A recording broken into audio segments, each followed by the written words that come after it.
Daniel, capítulo 7. Mas os santos do Altíssimo receberão o reino e o possuirão para todo sempre, de eternidade em eternidade. Versículo 18. Mediante uma leitura repleta de símbolos, o verso acima expõe o objetivo final de toda a exposição profética. Os salvos reinarão com Cristo no reino eterno. A certeza de tamanha promessa, portanto, deve despertar nossos sentidos a examinar com cuidado as profecias envolvidas aqui, já que elas apontam para um final que definirá o meu e o seu destino eterno. Daniel não mais estava diante da incumbência de revelar o sonho de alguém, mas ele mesmo foi contemplado com o sonho que já trazia a sua devida interpretação. Os metais da estátua de Nabucodonosor agora tomaram forma de 4 animais surreais.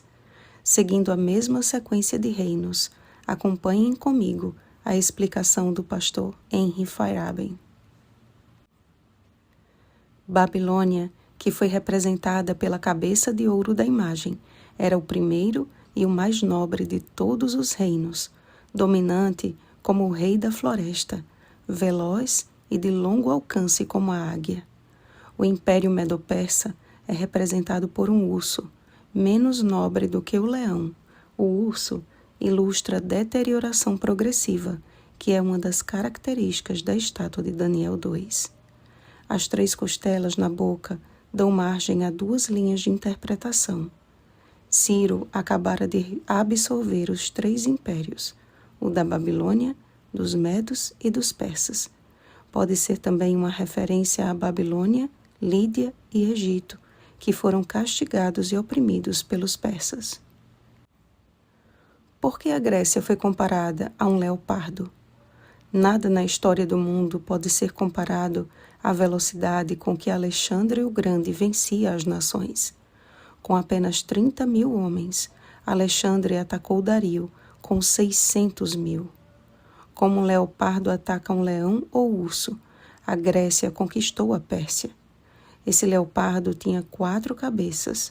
O império de Alexandre foi dividido entre seus 4 generais: Cassandro, que dominou a Macedônia e a Grécia; Lisímaco, que dominou a Trácia e a Bitínia; Ptolomeu, o Egito; e Seleuco, a Síria. O 4º animal era tão diferente dos demais que o profeta não pôde encontrar nada na natureza real para descrevê-lo. Sua descrição, terrível, espantosa, muito forte e que fazia em pedaços outras nações, pisando-as aos pés, é uma descrição realista de Roma. Nenhuma outra nação poderia se encaixar nessa forma profética. Somos informados de que Roma seria dividida em 10 reinos, os quais são simbolizados por 10 chifres. As 10 divisões do Império Romano são identificadas como os germanos, os ostrogodos, visigodos, francos, vândalos, suevos, burgúndios, érulos, anglo-saxões e lombardos. Daniel, verso por verso, páginas 117 a 121. Dado o conhecimento de que os 10 chifres foram 10 divisões do Império Romano, o chifre pequeno também simboliza um poder. E o pastor Henry continua dizendo: o 11º chifre surgiu entre os 10. O papado fez sua aparição no território da Roma imperial, entre as nações da Roma dividida. Por meio de guerra e diplomacia, o papado, que adotou o credo niceno, empenhou-se em destruir 3 daquelas nações: os érulos, 493 d.C., os vândalos, em 533 d.C., e os ostrogodos, em 538 d.C. Daniel, verso por verso, páginas 122 e 123. Tendo o seu cumprimento no decorrer da história, as profecias de Daniel nos apontam para um futuro e decisivo acontecimento: a segunda volta de Cristo, com o estabelecimento de seu reino eterno. A descrição dada pelo profeta sobre o ancião de dias revela a autoridade e a majestade supremas e eternas de Deus, ao sentar-se como juiz de toda a terra e dar início a uma fase do julgamento que findará pouco antes do retorno de Jesus a esta terra. Contudo, apesar de tão grande esperança, o pequeno e insolente chifre ainda traria muito sofrimento aos santos do Altíssimo, que lhes seriam entregues nas mãos por um tempo, 2 tempos e metade de um tempo. No guia de estudo Bíblia Fácil, encontramos a seguinte explicação. Considerando que na mensagem profética do livro de Daniel, tempo corresponde a ano, veja Daniel 11:13, temos aqui 3 tempos e meio, ou seja, 3 anos e meio. Este mesmo período de tempo aparece em Apocalipse 11:3, 12:6, 14 e 13:5, onde temos 42 meses. 3 anos e meio vezes 12 meses igual a 42 meses. E 1.260 dias, que é 42 meses vezes 30 dias, que dá 1.260 dias. Considerando ainda que na profecia um dia profético equivale a um ano literal, ver Números 14:34 e Ezequiel 4:6 e 7, 1.260 dias proféticos representam na realidade 1.260 anos literais. A partir de 538 d.C., inicia o período de completo domínio papal, que, segundo o próprio Daniel, se estenderia por 1.260 anos.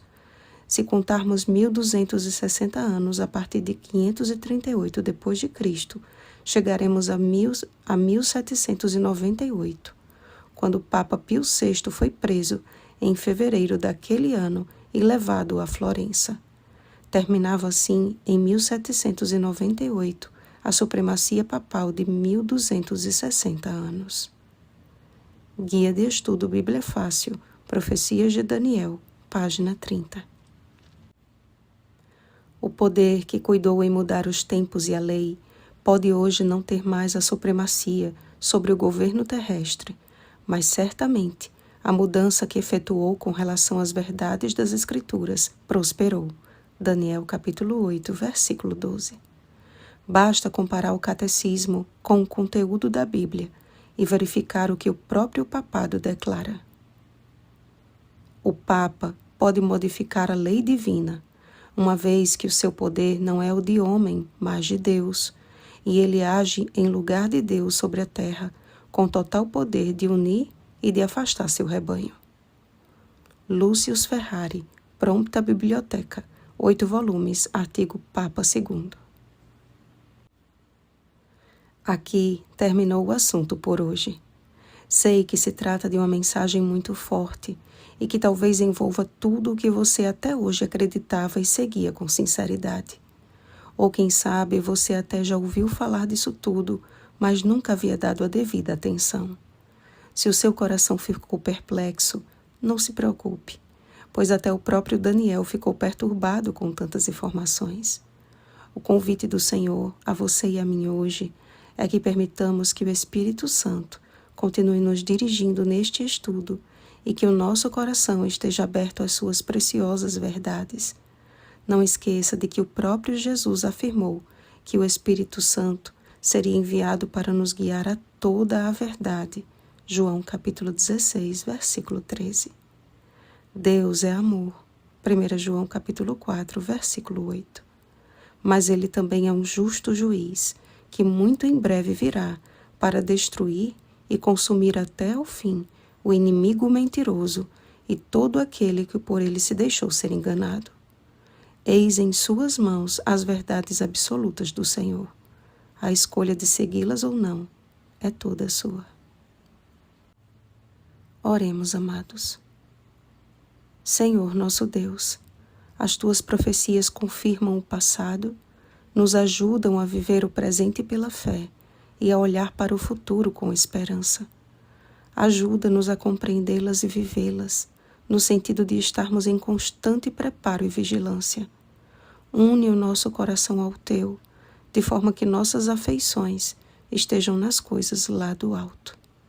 Em nome de Jesus. Amém. Vigiemos e oremos.